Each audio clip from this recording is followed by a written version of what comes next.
Genesis, chapter 31. Jacob learned that the sons of Laban were saying, "Jacob has taken everything that belonged to our father. It is at our father's expense that he has acquired all this wealth." Jacob saw from Laban's face that things were not as they had been. The Lord said to Jacob, "Go back to the land of your forefathers and to your kindred, and I will be with you."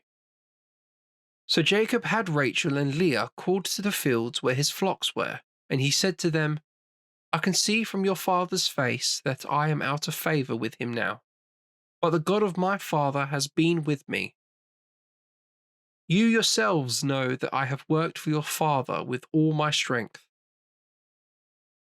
Your father has tricked me 10 times, changing my wages, yet God has not allowed him to harm me. Whenever he said, 'The spotted ones shall be your wages,' all the animals produced spotted young. Whenever he said, 'The striped ones shall be your wages,' all the animals produced striped young. Thus God has taken your father's livestock and given it to me."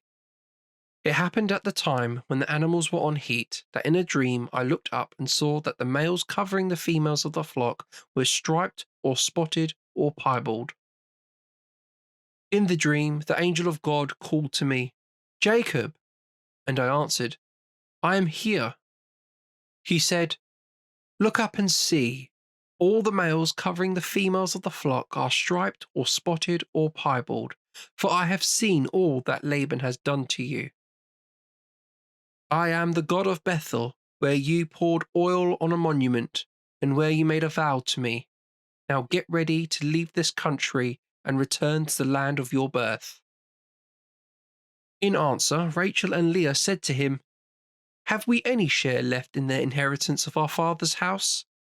Does he not treat us as foreigners, for he has sold us and gone on to use up all our money? Surely all the riches God has taken from our father belong to us and to our children. So do all that God has told you."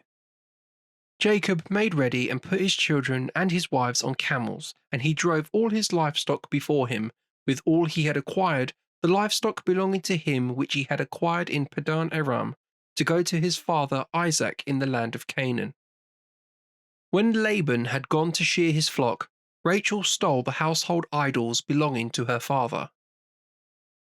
Jacob outwitted Laban the Aramean by giving him no inkling of his flight. He fled with all he had and went away, crossing the river and making for Mount Gilead. 3 days later, Laban was told that Jacob had fled. Taking his brothers with him, he pursued him for 7 days and overtook him at Mount Gilead. God came by night in a dream to Laban the Aramean and said to him, "On no account say anything whatever to Jacob." Laban caught up with Jacob, who had pitched his tent in the hills, and Laban pitched camp on Mount Gilead. Laban said to Jacob, "What have you done, tricking me and driving my daughters off like prisoners of war? Why did you flee in secret, stealing away without letting me know, so that I could send you on your way rejoicing, with songs and the music of tambourines and lyres? You did not even let me kiss my sons and daughters.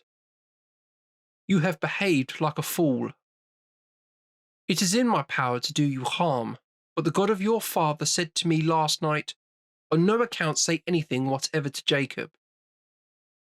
Now it may be you really went because you had such a longing for your father's house, but why did you steal my gods?" Jacob answered Laban, "I was afraid, thinking you were going to snatch your daughters from me. But whoever is found in possession of your gods shall not remain alive. In the presence of our brothers, examine for yourself what I have, and take what is yours." Now Jacob did not know that Rachel had stolen them. Laban went into Jacob's tent, and then into Leah's tent, and the tent of the 2 slave girls, but he found nothing. He came out of Leah's tent and went into Rachel's. Now Rachel had taken the household idols and put them in the camel's litter, and was sitting on them.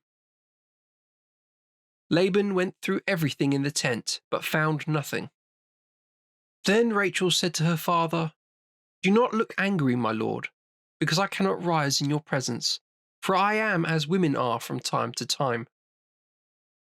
Laban searched, but did not find the idols. Then Jacob lost his temper and took Laban to task. And Jacob said to Laban, "What is my offense? What is my crime that you have set on me? You have gone through all my belongings. Have you found anything belonging to your house? Produce it here in the presence of my brothers and yours, and let them decide between the two of us. In all the 20 years I have been with you, your ewes and your she-goats have never miscarried, and I have eaten none of the rams from your flock. As for those mauled by wild beasts, I have never brought them back to you, but have borne the loss myself. You claimed them from me, whether I was robbed by day or robbed by night. In the daytime the heat has consumed me, and at night the cold has gnawed at me, and sleep has fled from my eyes. These 20 years I have been in your house, 14 years I have worked for you for your 2 daughters, and 6 years for your flock, and 10 times you have changed my wages. If the God of my father, the God of Abraham, the kinsman of Isaac, had not been with me, you would have sent me away empty-handed.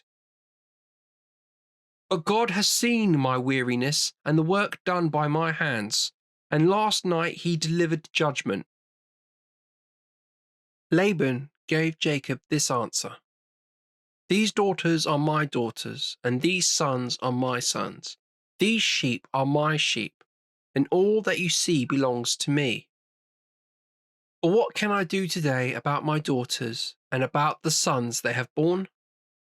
Come now, let us make a covenant, you and I, and let it serve as a witness between us."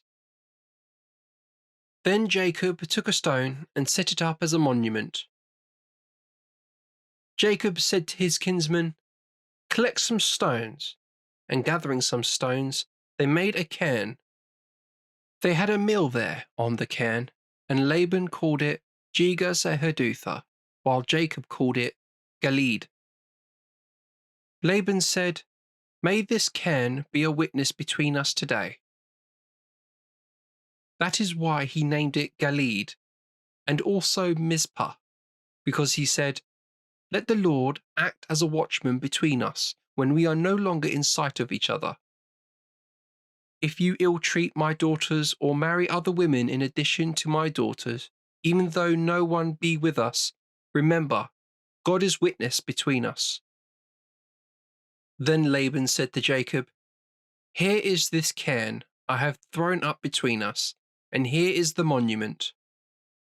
This cairn is a witness, and the monument bears witness. I must not pass this cairn to attack you, and you must not pass this cairn and this monument to attack me. May the God of Abraham and the God of Nahor judge between us." Then Jacob swore by the kinsman of his father Isaac. He offered a sacrifice on the mountain and invited his brothers to the meal. They ate the meal and passed the night on the mountain.